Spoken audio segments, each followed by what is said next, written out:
మనకు కూడా జబ్బు ఉంది. అబ్బాయి చాలా తెల్లగా ఉంటాడండి, పెళ్ళికొడుకు తెల్లగా ఉంటాడండి, ఎత్తుగా ఉంటాడండి. అదే పెళ్ళిళ్ళు చూసుకోవాల్సింది క్వాలిఫికేషన్. తెల్లగా ఉంటే చాలా, శాడిస్టిక్ అయినా పర్లేదా? ఎత్తుకుంటే చాలా, పీక నొక్కేసి ఉల్లి వేసినా పర్లేదా?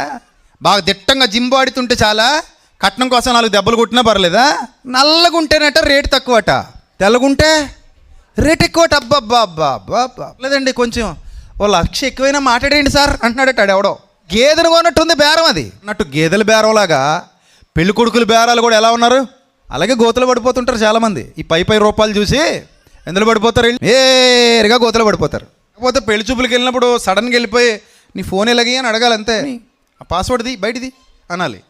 అలా నీ ఫోన్ నేనేమనో అన్నాడు అనుకో, అయితే వద్దు పెళ్లి క్యాన్సిల్. ఫోన్ ఇవ్వనప్పుడు నువ్వెందుకు, నాకు లైఫ్లో నీకు వాటా ఇస్తున్నాను నేను, నువ్వు నాకు ఫోన్ ఇవ్వనంటున్నావు. నేను నీకు ఏమిస్తున్నాను, లైఫ్ పార్ట్నర్షిప్.